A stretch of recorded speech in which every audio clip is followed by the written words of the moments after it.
है। उस जमाने में स्लेड्स पर सफर करना बहुत ही नॉर्मल था। चीजों को एक जगह से दूसरी जगह पर ले जाने के लिए स्लेड्स राइड का यूज किया जाता था और इस राइड के लिए खास किस्म के डॉग्स को यूज किया जाता था। सपाला भी एक स्लेड राइडर था और उसके पास बहुत ही अच्छी किस्म की नस्ल के डॉग्स थे जो कि उसके सफर और उसके काम को बहुत ही ज्यादा इजी बनाते थे। एक दिन सपाला के पास एक नए पपी की बर्थ होती है। ये साइबेरियन हस्क का पपी था और ये डॉग काफी ज्यादा कमजोर होते हैं। सपाला का ये ख्याल था कि ये डॉग उसके किसी भी काम का नहीं है क्योंकि ये इस डॉग को बाकी डॉग्स के साथ स्लेड राइड पर लेकर नहीं जा सकता था। इसीलिए सपाला चाहता था कि वो इस डॉग को किसी और को दे दे, मगर सपाला की वाइफ ऐसा बिल्कुल भी नहीं चाहती थी क्योंकि वो सभी डॉग्स को अपने बच्चों की तरह रखती थी। सपाला की वाइफ इस डॉग का नाम टोगो रखती है और कहती है कि टोगो मुझे अपने बच्चों की तरह प्यारा है। ये सभी डॉग्स मेरे दिल के बहुत ज्यादा करीब है और मैं इनमें से किसी को भी अपने से दूर नहीं करना चाहती। हमें टोगो को एक मौका देना चाहिए। वैसे भी अभी ये बहुत छोटा है, हमें इतनी जल्दी इसके बारे में कोई भी कंक्लूजन नहीं निकालना चाहिए। अब सपाला ऐसा चाहता तो नहीं था मगर फिर भी वो अपनी वाइफ की बात को मानता है। अब जैसे जैसे वक्त गुजर रहा था टोगो बड़ा हो रहा था,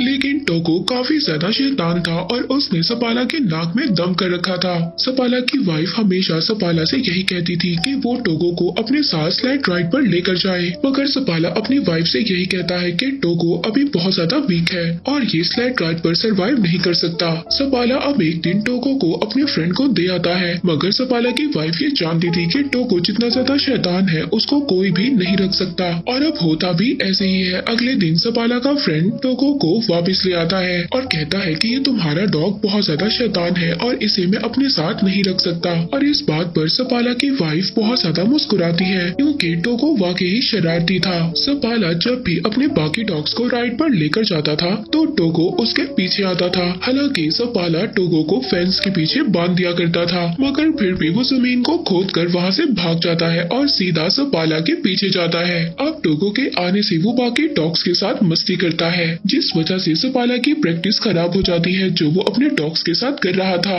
एक दिन वो पानी में भी गिर जाता है। सपाला उसकी शरारतों से तंग आ गया था, इसलिए अब वो टोगो को रूम में बंद कर देता है, मगर टोगो वहाँ से भी किसी तरह से बाहर निकल आता है। अब एक दिन सपाला अपनी एक फीमेल फ्रेंड को कन्विंस करता है कि वो टोगो को अपने पास रख ले। सपाला की फ्रेंड बहुत ज्यादा स्ट्रिक्ट थी, वो ये कहती है कि टोगो को रूम में ही रहना होगा। खैर सपाला को इस बात से अब कोई भी मसला नहीं था। वो अपनी फ्रेंड के पास टोगो को छोड़कर वहाँ से चला जाता है, मगर उनके जाने के थोड़ी ही देर बाद टोगो वहाँ पर विंडो का शीशा तोड़ता है और बाहर आ जाता है और सीधा दोबारा से सपाला के पास आ जाता है। सपाला टोगो को देखकर बहुत ज्यादा परेशान हो जाता है। वो नोटिस करता है कि टोगो के हाथ भी जख्मी हो चुके हैं और उनसे खून निकल रहा है, इसीलिए अब वो टोगो को घर तक ले जाने के लिए स्लेड पर बिठाता है, मगर टोगो स्लेड पर नहीं बैठना चाहता था। वो बाकी डॉग्स के साथ भागना चाहता था। अब इतनी ज्यादा कोशिश करने के बाद भी जब टोगो स्लेड पर नहीं बैठता तो सपाला उसको बाकी डॉग्स के साथ बांध देता है। अब कुछ दूर जाने के बाद सपाला ये नोटिस करता है कि टोगो काफी ज्यादा एनर्जेटिक है और वो बाकी डॉग्स के निस्बत बहुत ज्यादा स्पीड से भागता है और अब इसीलिए सपाला टोगो को सबसे आगे बांध देता है। टोगो अपनी स्पीड से बहुत ही जल्दी सबको घर पहुंचा देता है। सपाला टोगो को देखकर बहुत ज्यादा खुश होता है और हैरान भी। वो आकर अपनी वाइफ को बताता है कि टोगो कितना स्पीड में भागा। वो अपनी वाइफ को ये भी बताता है कि ये एक लीड डॉग है। वो टोगो को देखकर बहुत ज्यादा खुश हो रहा था।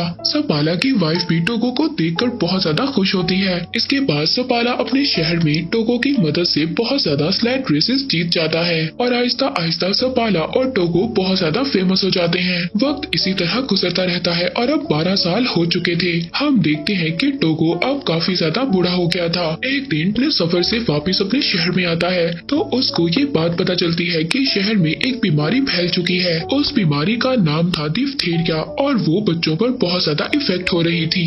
इस बीमारी से बच्चों की जान भी जा रही थी और सब लोग बहुत ज्यादा परेशान थे। अब मेयर वहाँ पर एक मीटिंग बुलाता है जिसमें सपाला भी जाता है। मेयर बताता है कि इस बीमारी का एक एंटीडोट भी है जो यहाँ से 600 किलोमीटर दूर नेवाडा में है, लेकिन वहाँ पर जाना बहुत ज्यादा खतरनाक है क्योंकि एक बहुत बड़ा तूफान आने वाला है। मेयर वहाँ पर सपाला से भी मौसम के बारे में पूछता है तो सपाला उसको जवाब देता है कि जब मैं वापस आ रहा था तो मौसम को देखकर डॉग्स भी घबरा रहे थे और टोगो भी बहुत ज्यादा घबरा रहा था। टोगो ने काफी साल बाद कुछ ऐसा किया है और अगर वो मौसम से घबरा रहा था तो हमें भी घबराना चाहिए। इसके बाद सपाला वहाँ से चला जाता है। सपाला जब बाहर आता है तो एक डॉक्टर उससे लिफ्ट मांगता है। अब सपाला उसको अपनी स्लेड पर हॉस्पिटल छोड़ देता है। हॉस्पिटल में जाकर सपाला देखता है कि सब बच्चे बहुत ज्यादा बीमार हैं और अगर मेडिसिन ना लाई गई तो बच्चों की जान को भी नुकसान हो सकता है। अब ये सब देखकर सपाला सोच में पड़ जाता है। वो घर आकर अपनी वाइफ से कहता है कि मैं दवा लेने जरूर जाऊंगा। वो कहता है टोको को भी मैं अपने साथ ले जाऊंगा। तब सपाला की वाइफ उससे कहती है कि टोको अब 12 साल का हो चुका है और तुमने खुद ही कहा था कि टोको अब इतना ज्यादा स्ट्रॉन्ग नहीं है और अब तो मौसम भी बहुत ज्यादा खराब है और मैं नहीं चाहती कि तुम उसकी मौत का रीजन बनो और तुम अपनी सारी जिंदगी इसी बात पर गुजार दो कि तुम्हारी वजह से टोको मर गया।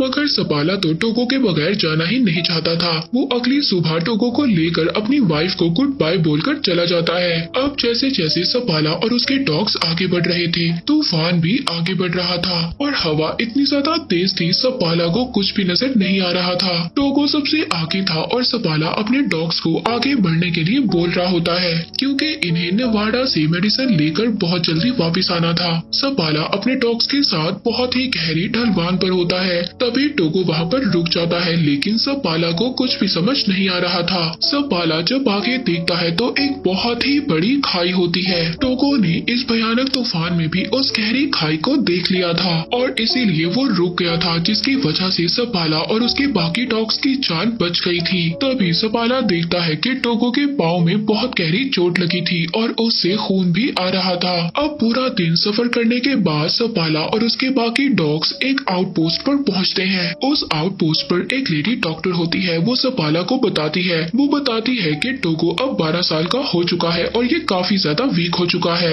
और इतना बड़ा सफर टोको के लिए अच्छा नहीं है। मगर फिर भी अगले दिन सपाला और उसका लीडिंग डॉग टोको आगे बढ़ते हैं। वहीं पर दूसरी तरफ हॉस्पिटल में बच्चों की हालत बहुत ज्यादा खराब हो रही थी। इधर सपाला अपने डॉग्स के साथ आगे बढ़ रहा था। वो शॉर्टकट्स ले रहा था ताकि वो जल्दी से अपने पॉइंट पर पहुंच सके। अब जब वो आगे देखता है तो आगे एक बहुत ही खतरनाक जमी हुई झील थी और दूसरी तरफ से खतरनाक तूफान भी उनकी तरफ बढ़ रहा था। मगर सपाला यहाँ पर डरता नहीं है। वो अपने डॉग से कहता है कि आगे बढ़ो इस बर्फीली झील से जो उनके कदमों से भी हिल रही थी। सपाला के डॉग्स बहुत तेजी से आगे बढ़ रहे थे और वो किसी तरह उस झील को पार कर लेते हैं। अब पूरा दिन सफर करने के बाद ये लोग एक और चेक पोस्ट पर पहुँचते हैं और वहाँ पर पहुँचकर आराम करते हैं। दूसरी तरफ हम देखते हैं कि सपाला की वाइफ मेयर के पास जाती है। वो बताती है कि नेवाडा से मेडिकेशन को भेज दिया गया है और वो रास्ते में ही सपाला को मिल जाएंगी। मगर सपाला तो शॉर्टकट से आगे बढ़ रहा है और अगर वो मेडिकेशन उसको ना मिली तो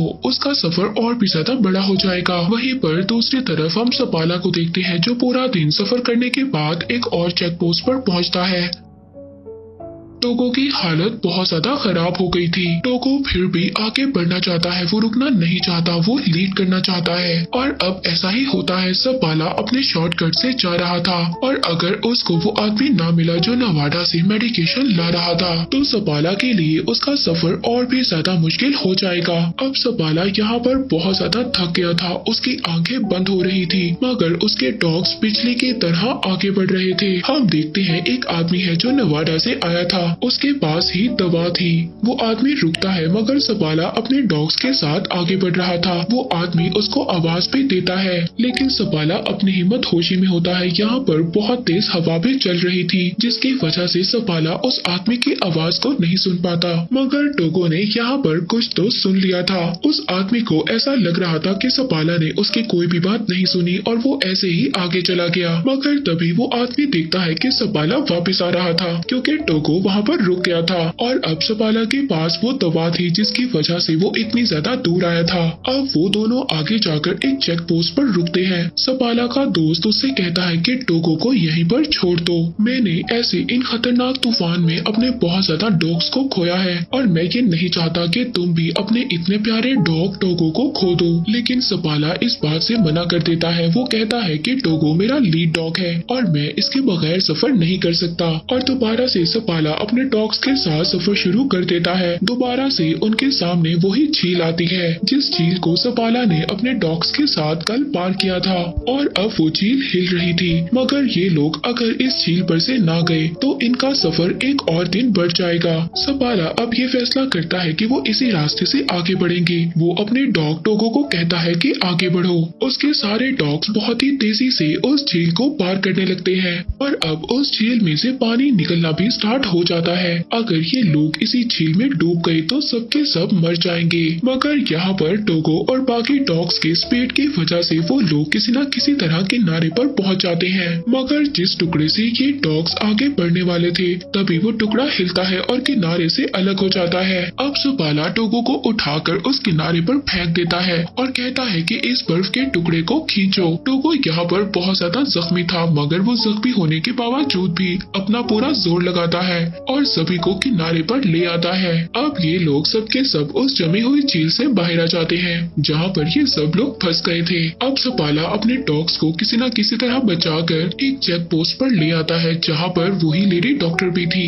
वो लेडी डॉक्टर जब टोगो को देखती है तो उसकी आंखों में आंसू आ जाते हैं। वो सपाला से कहती है कि तुम्हारा डॉग मर रहा है, इसकी हालत बहुत ज्यादा खराब है। वो यहाँ पर सपाला को भी उदास कर देती है क्योंकि टोगो सपाला को बहुत ज्यादा प्यारा था। अब सपाला रात गुजारने के बाद जब अगले दिन अपना सफर शुरू करता है तो वो टोगो को आगे नहीं बांधता बल्कि पीछे बांध देता है क्योंकि वो बहुत ज्यादा बीमार था और सफर भी नहीं कर सकता था। मगर फिर भी टोगो अपनी पोजीशन पर खड़ा हो जाता है। सपाला ये समझ जाता है कि टोगो अभी रेस्ट नहीं करना चाहता और वो अपनी जगह पर खड़ा होना चाहता है और ये अपना सफर खत्म करना चाहता है। वो टोगो को आगे बांध देता है जिसके बाद वो लोग अपना सफर शुरू करते हैं। आखिरकार कुछ घंटों के बाद तूफान इतना ज्यादा खतरनाक हो जाता है कि सपाला को कुछ भी नजर नहीं आ रहा था और न ही सपाला को रास्ता नजर आ रहा था। वो टोगो के पास जाता है और कहता है कि मुझे तो रास्ता नजर नहीं आ रहा, तुम्हें ही अब हमें रास्ता दिखाना होगा और नेक्स्ट पोस्ट तक जाना होगा। सपाला यहाँ पर अपने पूरे चेहरे को ढांप देता है जिसके बाद टोगो अब इनको आगे लेकर जाता है। मगर कुछ दूर जाने के बाद टोगो भी अब थक गया था। वो थक कर वहीं पर बैठ जाता है।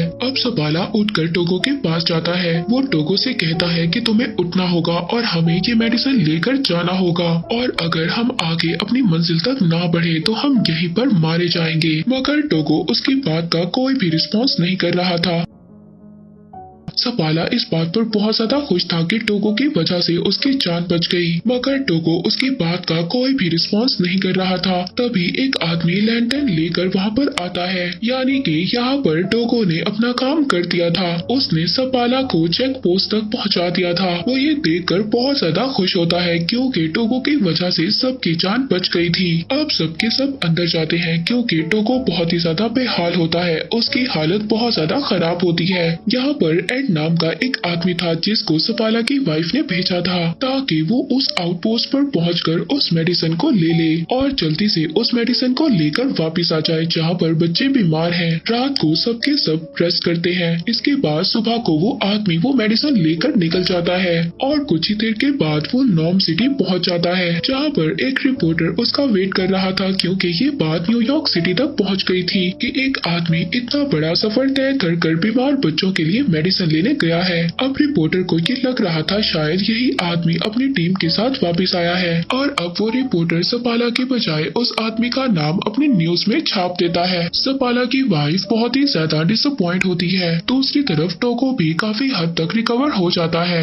अब सपाला अपने डॉग्स के साथ नॉर्म सिटी पहुंच जाता है। वहाँ पर सपाला और टोगो को थैंक्स बोलने के लिए बहुत सारे लोग आते हैं। यहाँ पर वो बच्चे भी आते हैं जो सपाला की वजह से ठीक हो गए थे। वहीं पर एक बच्ची भी आती है। वो टोगो को देखती है और पूछती है कि क्या ये मरने वाला है। तो सपाला इसकी ये बात सुनकर अपने घर से बाहर चला जाता है। तब उसकी वाइफ उसके पीछे जाती है। वो अपनी वाइफ से कहता है कि टोगो की आज जो भी हालत है वो मेरी वजह से है। टोगो 12 साल का था और उसे मुझे अपने साथ लेकर नहीं जाना चाहिए था, लेकिन उसकी वाइफ उससे कहती है कि क्या टोगो के अलावा कोई और भी था जो ये काम कर पाता। सपाला यहाँ पर खामोश हो जाता है क्योंकि वो ये जानता था कि टोगो के अलावा कोई भी ये काम ना कर पाता। अब इसके बाद बाद हम देखते हैं कि अगली सुबह सपाला दोबारा से अपने डॉग्स के साथ प्रैक्टिस पर जा रहा था। अब टोको जब ये देखता है तो वो भी बाकी डॉग्स के साथ बाहर जाना चाहता था, वो घर में नहीं रुकना चाहता था। अब सपाला इस बात को समझ आता है कि वो स्लाइड्स को नहीं खींचना चाहता था, बल्कि वो तो सपाला के साथ टाइम गुजारना चाहता था।